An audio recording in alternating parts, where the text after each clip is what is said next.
Episode 9, Cataclysm. We open the episode dramatically. A group of mercenaries is waiting for their master to return in a truck when suddenly the hobgoblin flies in, laughing maniacally. As he leads the mercenaries to their next destination, they question him on where they're going. The hobgoblin simply laughs, saying that Wilson Fisk is out. He was unable to kill him, but their next mission is to take over New York City and find Fisk and put an end to him for good. We cut to a scene with Peter and Aunt May on the sofa. They're catching up as the last few weeks have been really hectic for Peter with all the attacks going on with Fisk and the Goblin. He's trying to figure out what his next move on the chessboard is. His thoughts shift to Gwen, as she wasn't happy with him 2 episodes ago after she found out his secret identity, and he doesn't know what to do next. But he can't let Fisk win. He's got to do something, and fast. He knows what's next on his mind is to patch things up with Harry and apologize for how he lashed out at him. Aunt May tells Peter that she's confident he will work it out. All he has to do is think about what's best. And that's all they can hope for. Peter nods and swings off to go see Harry. We cut to the Osborn mansion where Harry is inside. He's looking at a picture of his father as tears stream down his face. However, there is a shot of a vat of globulin green that Harry looks at. However, there's a knock at the door and it's Peter. Emily answers and tells Harry that Peter's here to see him. Harry grunts and goes to meet him, asking what he wants. Peter says he's so sorry for what he did, he was out of line. He's just got a lot in his mind right now, but Harry says it isn't good enough. He knows that him and Gwen were planning to break up with him. He saw them. This surprises Peter, as he never knew this. Harry says he's not his friend. He's a rat like everyone else. Peter says he's sorry. He knows that he shouldn't have done this to Harry, but Harry says sorry doesn't cut it anymore. What he did was wrong, and he's going to face the consequences of his actions, one way or another. Peter sighs as Harry storms off, leaving him frustrated, not knowing what to do still. When he then gets a call from Captain Stacy saying that he needs to head to the office immediately, Wilson Fisk is missing. Peter says he'll be right there and gets a suit, preparing to head there. Spider-Man swings to the scene to see police barricades everywhere. He makes his way through the constant struggle to find Captain Stacy and Jean DeWolf there.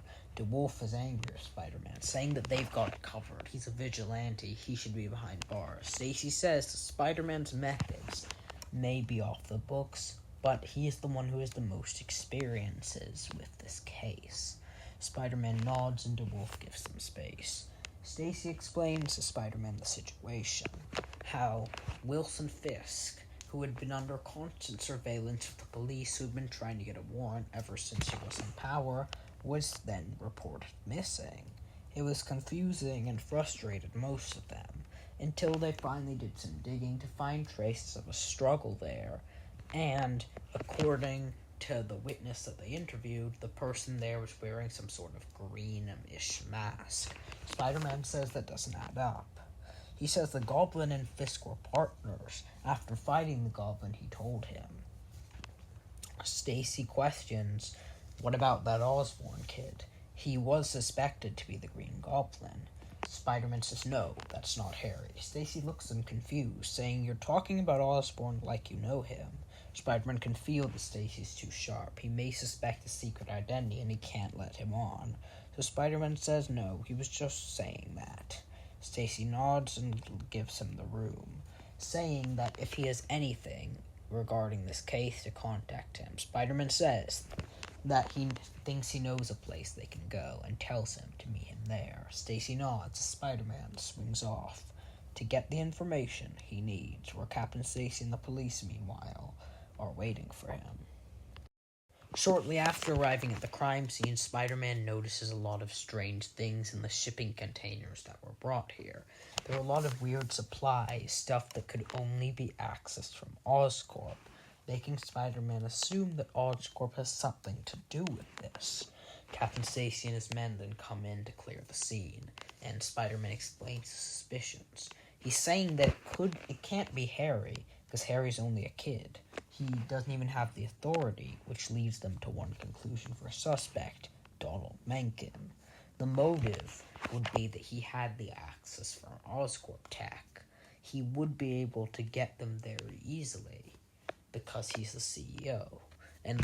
But the motive is what they can't figure out. Stacy says that maybe Spider-Man could go get some answers out of Mencken. They don't have enough power for a warrant yet, but he could maybe scare him a bit and get the information. Spider-Man says will do, and prepares to go confront Donald Mencken. Spider-Man swings over to the Oscorp building, which is still being cleared out from a recent increase in damages from a lot of the people there. With all the supervillain attacks, they are putting up security, which allows Spider-Man to sneak in undetected. However, once again, as we see Mencken hard at work, he seems like a person who has a big secret he doesn't want revealed. Spider-Man makes a dramatic entrance, and Mencken is startled by his appearance of the red and blue vigilante, and he acts strange, asking Spider-Man what he's doing here. However, he seems that he has something that he doesn't want out in the open. Spider-Man questions Mencken about the Goblin, to which Mencken becomes even more closed off. Spider-Man says he needs to know if Mencken had anything to do with the Green Goblin's return and the disappearance of Wilson Fisk. Mencken seems to act strange, as if he does not want anyone to know, and once again he says he has no idea what Spider-Man's even talking about. However, Mencken's defensiveness only confirms that he does know something. Spider-Man says that if he does know anything about the Goblin, he should come clean, because a lot of people would get hurt. But the more he presses Mencken, being confident that he knows something, the more defensive he gets. Mencken says that he can call security and get him out of here. Spider-Man says that he just needs to know. However, Mencken leaves the office. Spider-Man is definitely concerned that he knows something and decides to follow him. He swings to find him, but Mencken's gone. It's almost as if he's vanished out of thin air. However, Spider-Man then swings away, but as he reaches somewhere, he sees something on the security footage. It's a figure, orange, with the Goblin's glider. Thank you everyone for watching. I do hope you enjoyed the episode. We are getting very close to the end here. If you do enjoy the episode, be sure to like, share, subscribe, and comment.